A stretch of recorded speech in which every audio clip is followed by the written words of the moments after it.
ফাতেমা বিনতে কায়েস রাদিয়াল্লাহু তাআলা আনহা বলেন, সামি'তু মুনাদি ইউনাদি আস-সালাতু জামিয়া, আমি বাড়িতে শুনতে পেলাম একজন বলছে সালাত শুরু হতে যাচ্ছে, তখন আজান ছিল না।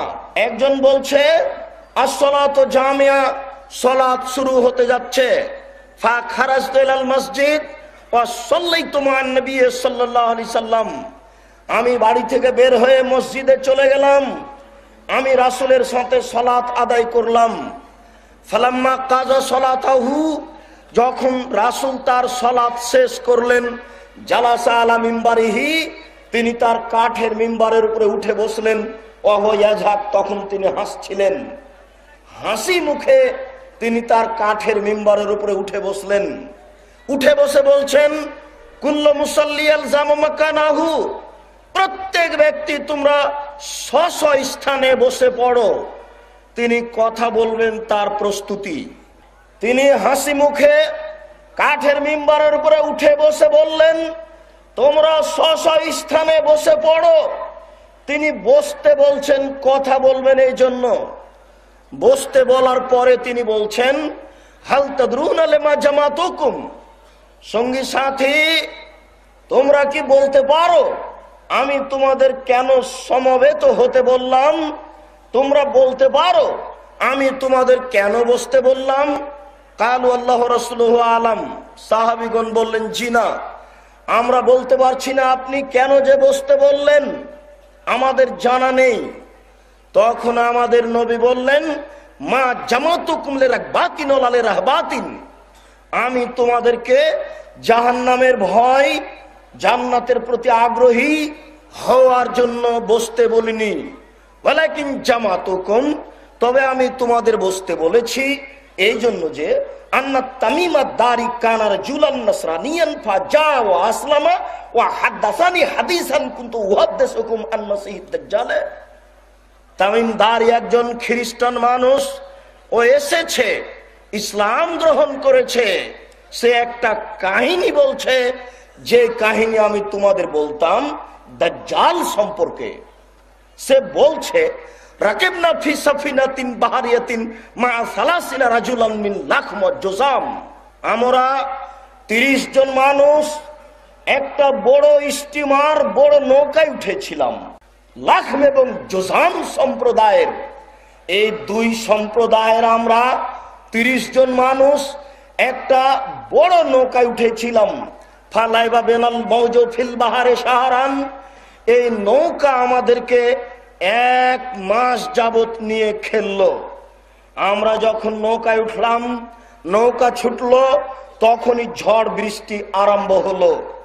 এই যে সাগরে ঢেউ উঠলো, সাগরের ঢেউ আমাদেরকে কোন দিকে নিয়ে গেল তা বুঝতে পারলাম না। 1 মাস যাবত আমরা কোন দিকে যেতে থাকলাম বুঝলাম না। ফারফাওয়ালা জাজিরাতিন হিনা তাগরিবুস শামস, কোন একদিন 1 মাস পরে সন্ধ্যার দিকে এই স্টিমার এক কিনারায় এক পার্শ্বে গিয়ে লেগে গেল। ফাজালাসনা ফি আকরাবিস সাফিনাতে, তখন আমরা ছোট ছোট নৌকায় উঠে বসলাম। বড় নৌকা অনেক পানিতে ঠেকে যায়, লেগে যায়, এই জন্য বড় নৌকায় ছোট ছোট নৌকা থাকে পাশে যাওয়ার জন্য। আমরা ছোট ছোট নৌকায় উঠে বসলাম। ফালাকিয়াতনা দাব্বা আহলাউ কাসিরু সারে লা ইয়াদরুনা মিন কুবলিহি বিদুবরিহি বিকাসরাতি শার, হঠাৎ একটা প্রাণীর সাথে আমাদের সাক্ষাৎ হয়ে গেল। হায় হায়, প্রাণীর গায়ে এত লুম, লুমের কারণে বোঝা যায় না কোথায় তার মুখ আর কোথায় তার পিছন। যখন আমরা ছোট ছোট নৌকায় উঠে বসলাম, বসার পরে একটা প্রাণীর সাথে আমাদের দেখা হয়ে গেল। যেই প্রাণীর গায়ে লুম এত বেশি যে লুমের কারণে কোথায় তার মুখ আর কোথায় তার পিছন বোঝা যায় না। আমরা বললাম, মানান্তি তুমি কে?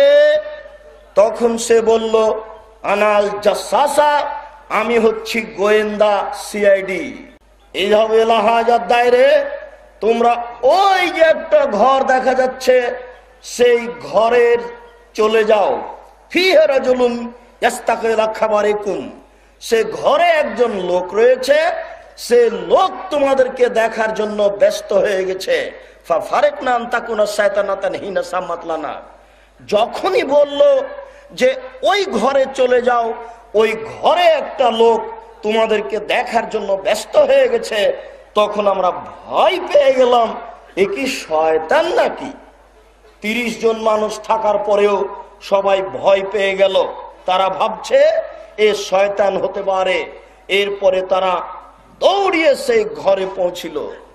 সাহাবিগণ বলেন, তামিমদারি বলেন, হায় হায়, ফিহা রায়না ইনসান আজিম মা রায়না খালকান কাত্ত, সেই ঘরে দেখি বিশাল মানুষ, এত বড় মানুষ আমরা জীবনে কোনোদিন দেখিনি।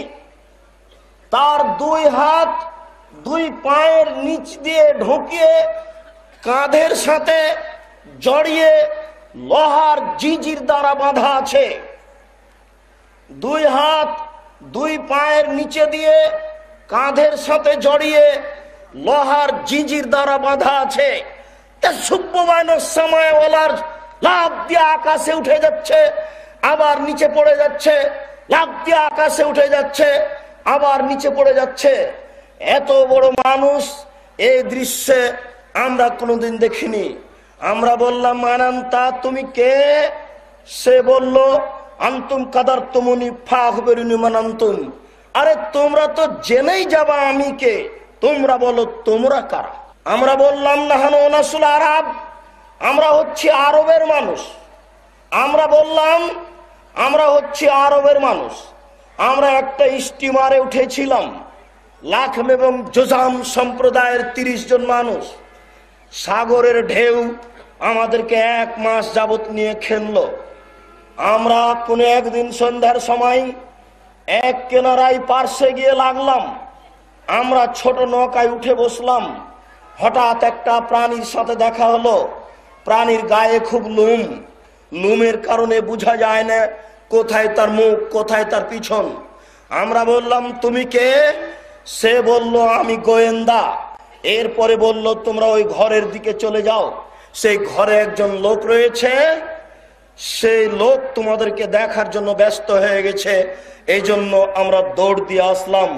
তখন ওই বাঁধা ব্যক্তি যে লাফ দিয়ে আকাশে উঠে যাচ্ছে, নিচে পড়ে যাচ্ছে, সে বলল, আচ্ছা ঠিক আছে, আখবেরুনি আন বহায়রাতি তাবারিয়া, আখবেরুনি আন নাখলে বাইসান। সিরিয়ায় বাইসান নামে একটা গ্রাম ছিল, সেই গ্রামে একটা খেজুর গাছ ছিল। সেই খেজুর গাছটা আছে কি? সেই খেজুর গাছে খেজুর ধরে কি? আমরা বললাম, জি হ্যাঁ, সেই গাছ আছে, সেই গাছে প্রচুর খেজুর হয়। কালা ইউশেক আয়াধাব, তারপর সে বলল, অচিরে এই খেজুর গাছে খেজুর থাকবে না, শেষ হয়ে যাবে। আচ্ছা ঠিক আছে, আখবেরুনি আন বহায়রাতি তাবারিয়া। ইরাকে একটি বিল ছিল, বিল, জলা বিল। বিল বুঝেন কি?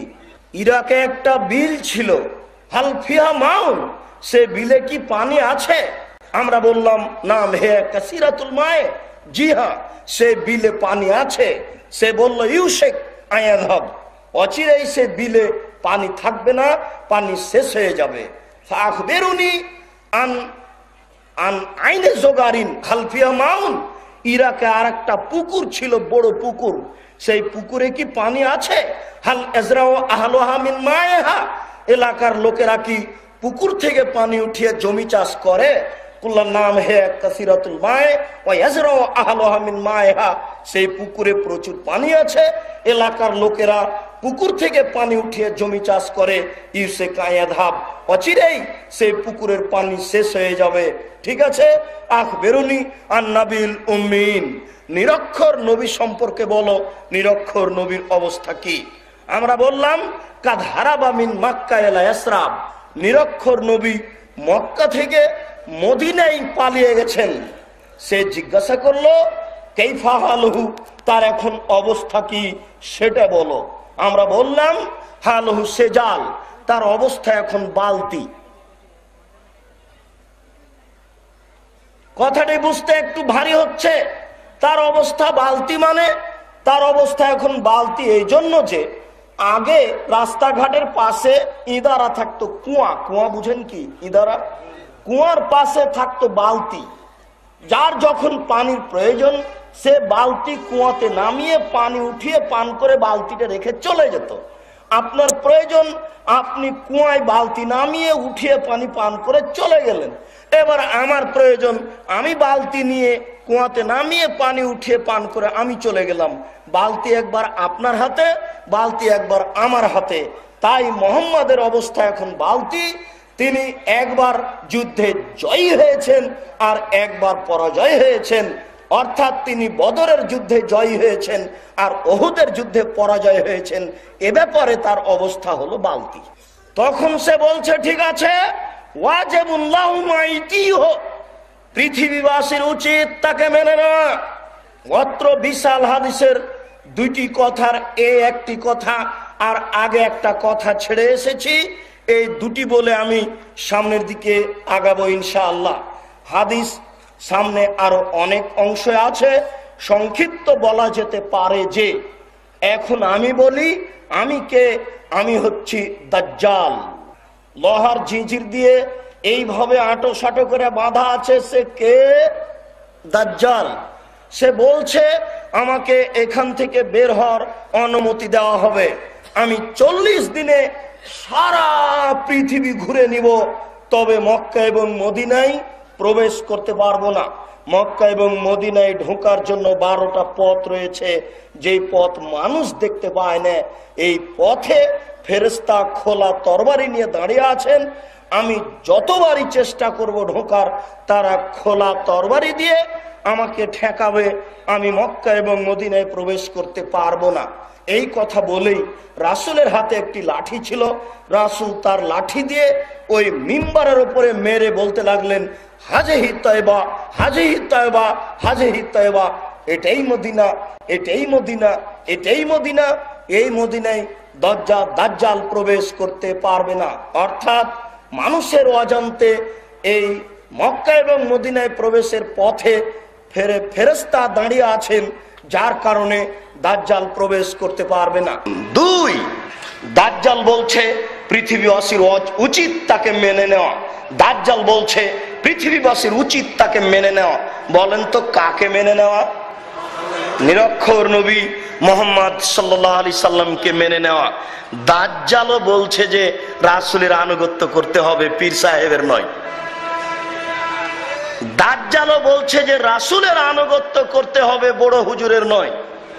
বুজুর্গানে দিনের দোহাই দিয়ে ধর্ম চলে না, পীর সাহেবের দোহাই দিয়ে ধর্ম চলে না। দাজ্জাল বলে, দাজ্জাল পৃথিবীর সবচেয়ে বদ মানুষ, পৃথিবীর সবচেয়ে মিথ্যুক মানুষ, পৃথিবীর সবচেয়ে নোংরা নেককারজনক মানুষ দাজ্জাল। যে নিজেকে বলে আমি আল্লাহ, সেই বলছে যে পৃথিবীবাসীর উচিত তাকে মেনে নেওয়া। আমি নয় বলছি যে অমুক উজু করলে কাঁদ মাসা করে, রাসূলকে মানে না। ওরা ঘর উদ্বোধন করার জন্য মিলাদ করে, রাসূলকে মানে না। ওরা 15 শাবান সিয়াম পালন করে, রাসূলকে মানে না। ওরা 27 রজব সিয়াম পালন করে, রোজা থাকে, রাসূলকে মানে না। আমরাও যে বহু জায়গায় রাসূলকে মানি না, নিজেরটা দেখা প্রয়োজন নেই।